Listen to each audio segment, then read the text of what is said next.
Hai, Assalamualaikum semua. Saya Cikgu Wan Izzati dari Sekolah Kebangsaan Tuh Paduka Raja Negeri Perak.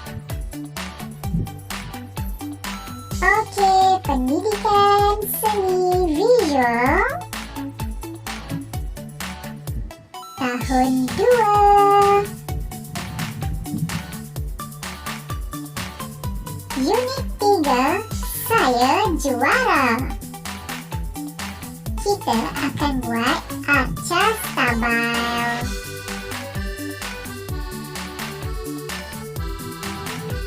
Okey, untuk standard pembelajaran pada kali ini, daripada 1.1.3, 2.1.2, 3.1.1 dan 4.1.1. Okey, baiklah, kita berbalik kepada topik kita pada hari ini. Kita akan belajar pendidikan seni visual di unit 3. Okey, unit 3. Muka surat 22. Okey, muka surat 22. Tajuknya adalah Saya Juara. Okey, Saya Juara. Apa kaitan pendidikan seni visual dengan tajuk Saya Juara? Okey, kita nak menghasilkan sebuah arca, iaitu arca yang kita panggil sebagai arca stabile. Okey, maknanya pada hari ini untuk pendidikan seni visual kita akan belajar membuat arca stabile. Okey, sebelum kita belajar buat arca stabile, kita perlu tahu, kamu perlu tahu terlebih dahulu apakah itu arca stabile. Okey, jadi sekarang cikgu nak kamu rujuk kepada buku teks kamu, buku teks pendidikan kesenian kamu di muka surat 22. Okey, kita akan mulakan dengan pengertian arca stabile. Okey, arca stabile ialah binaan yang mempunyai tapak dan stabil. Okey, sesuatu benda, sesuatu binaan yang kamu buat mestilah mempunyai tapak yang dia boleh letakkan pada sesuatu permukaan, apa sahaja permukaan, dan mestilah stabil. Okey, itu kita panggil sebagai arca stabile. Ya, okey. Dah faham dah sikit? Okey, nak lebih jelas lagi, kita tengok di sini pula. Okey, arca stabile berbentuk konkret, boleh disentuh dan mempunyai pelbagai warna. Keseimbangan dapat membantu arca berdiri dengan kukuh. Okey, arca stabile dia biasanya berbentuk konkret. Konkret ni orang kata bahan ataupun material yang tak mudah pecah. Okey, yang kukuh, ya, konkret yang kukuh. Boleh kita sentuh, kita boleh sentuhnya dan dia mempunyai pelbagai warna. Tak kisah nak warna apa arca tu. Dan yang paling penting mesti ada prinsip rekaan, iaitu keseimbangan, yang mana dapat membantu arca tersebut berdiri dengan lebih kukuh. Itu prinsip ataupun konsep untuk arca stabile. Contohnya, tengok situasi seorang ayah dan seorang anak. Biasanya kamu tengok burung helang ni di mana, ya?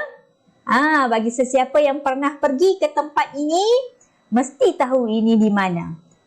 Ya, bagus. Ini di Langkawi. Jika tengok ada burung helang merupakan arca ataupun simbolik kepada Langkawi. Langkawi terletak di mana?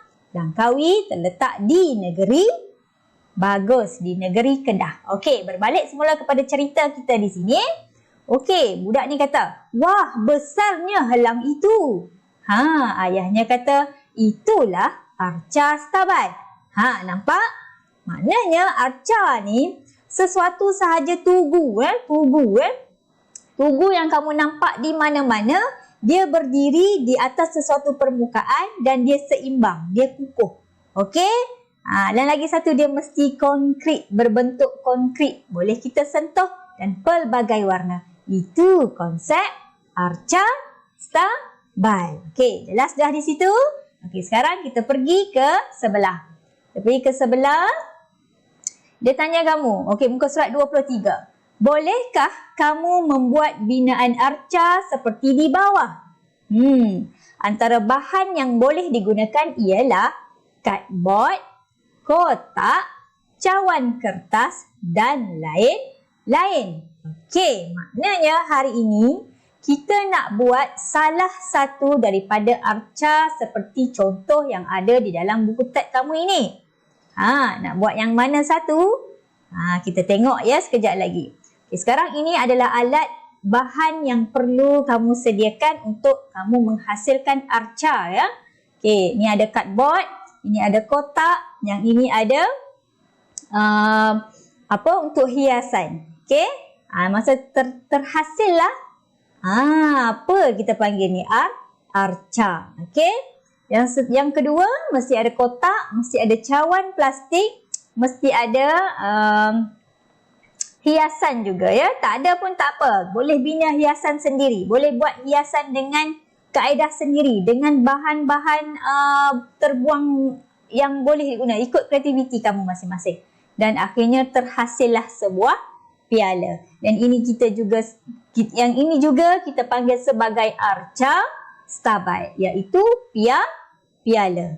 Okey. Sesuai tengok arca stabil mempunyai tapak yang bersifat berat dan kukuh. Okey, kenapa mesti bersifat berat dan kukuh?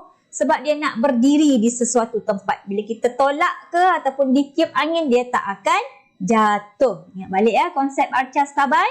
Okey, seterusnya bahan-bahan ini boleh digunakan sebagai pemberat untuk mengukuhkan tapak. Okey, antaranya paper clay, batu ataupun pasir. Okey, jelas? Okey, dan salah satu contoh yang mudah juga kamu tengok di luar rumah kamu. Ada tak pasu bunga? Ada kan? Pasu bunga yang ada bunga di situ. Itu pun kita boleh panggil sebagai konsep arca stabil. Okey, perasan tak pada pasu mak kamu tu ada tanah. Sebelum ada tanah, mak kamu letakkan dulu batu untuk dijadikan pemberat supaya pasu itu dapat berdiri dengan lebih kukuh dan stabil. Okey, jelas? Okey, bagus. Okey, seterusnya kita buka muka surat 24. Okey, muka surat 24. Okey, maknanya pada minggu ini kita nak buat untuk pendidikan seni, kita nak buat arca stabil piala. Okey, piala. Okey, sekarang ayo buat arca stabil bersama-sama. Okey, maknanya cikgu daripada rumah cikgu beri arahan dan kamu buat di rumah kamu bersama keluarga kamu. Okey, boleh ya? Yang pertama mesti sediakan 2 cawan kertas yang berbeza saiz. Okey, ada 2 cawan, satu saiz A dan satu saiz B. Okey, di mana nak dapatkan cawan ini? Tak kisah kalau ada simpan di rumah boleh gunakan. Okey, kalau kamu ada cawan plastik yang tak nak digunakan, boleh gunakan. Okey, tak kisah. Nak guna cawan plastik yang putih ni ataupun cawan kertas yang lagi satu tu. Okey, boleh ya? Okay, mesti ada 2 cawan yang berbeza saiz. Kenapa kena berbeza saiz? Sebab satu kita nak jadikan sebagai tapak dan satu lagi kita nak jadikan sebagai badan untuk piala kamu. Okey, yang kedua, gunting bahagian bibir cawan A dan B. Okey, bahagian bibir tu. Yang atas tu, yang atas tu gunting dulu. Okey, faham ya? Okey, seterusnya balut cawan A dengan kertas kilat. Okey, ni kertas kilat. Tak ada kertas kilat, tak apa. Kamu boleh gunakan apa-apa sahaja kertas yang ada di rumah kamu. Contoh, kertas majalah. Contoh lagi, kertas surat khabar.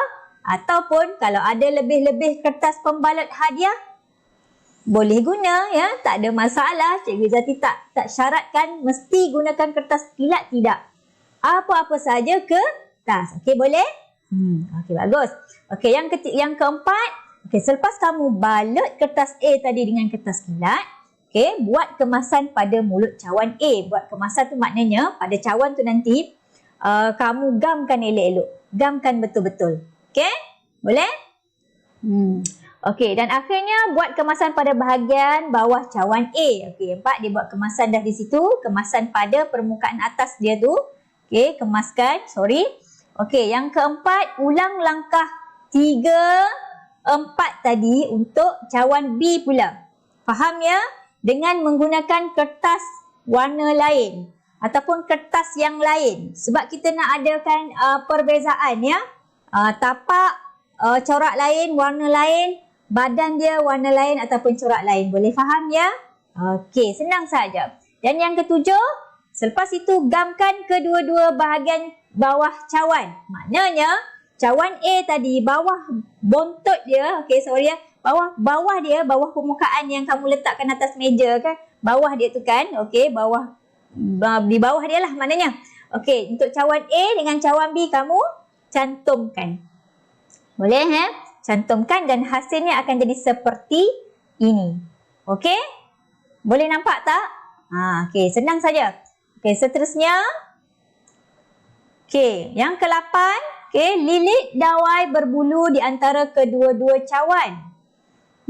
Okey, tadi kita panggil sebagai dawai berbulu ataupun bahan hiasan yang lain yang kamu rasa sesuai untuk kamu hias, tak semestinya dawai berbulu ini ya. Kamu boleh guna apa-apa sahaja mengikut kreativiti kamu.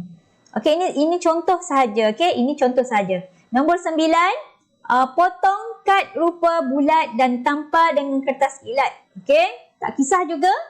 Kalau ada kertas kad apa-apa saja untuk nak jadikan sebagai nombor seperti ini.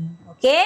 Dan yang ke-10, lekatkan kad rupa bulat di antara cawan A dengan cawan B. Nampak kan?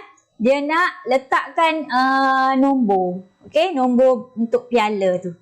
Okey, boleh Dan hasilnya ini dia. Hasil karya yang cantik dan kemas. Okey? Boleh ya? Okey. Baik. Selain daripada kamu yang kamu biasa tahu, pialanya biasa kita gunakan bila mana kita masuk sesuatu acara, kita menang suatu pertandingan tersebut, kita dapat piala kan. Okey, selain daripada kegunaan lain stabai piala ni, apa lagi yang kita gunakan untuk stabai piala ni? Selain daripada untuk hadiah sebagai ganjaran kamu masuk sesuatu pertandingan, apa lagi yang kita gunakan untuk piala ni? Kita boleh jual kan? Kita boleh buat sebagai hiasan. Okey. Baiklah, sepatutnya alat dan bahan cikgu terangkan sebelum kita mula tadi. Tetapi pada slide sebelum kita mula dengan buku teks, cikgu ada terangkan ya. Cikgu bagi tahu lagi sekali. Okey, antara alat dan bahan yang perlu kamu sediakan, kertas kilat. Tak ada kertas kilat tak apa, kertas yang sesuai. Okey, kad tebal, manila kad pun boleh. Kertas cawan ini penting kena ada ya. Tak semestinya kertas cawan, kalau cawan plastik yang tak nak guna pun boleh guna ya. Okey, gam, gunting dan juga bahan-bahan hiasan. Okey, bahan-bahan hiasan. Okey, Cikgu Izzati rasa kamu semua faham ya? Faham apa yang kamu nak buat pada hari ini. Dan Cikgu Izzati nak maklumkan kepada kamu semua, cikgu bagi masa untuk menyiapkan tugasan ini selama 1 minggu. Macam biasa, mula pada hari Isnin dan akan hantar pada ataupun sebelum hari Ahad nanti. Boleh ya? Okey, kalau siap awal, cepat-cepat hantar awal kerana cikgu nak semak dan cikgu nak letakkan markah kepada tahap penguasaan kamu. Okey? Cikgu rasa sampai di sini saja untuk pendidikan kesenian. Sampai berjumpa lagi. InsyaAllah. Bye. Assalamualaikum. Jaga diri.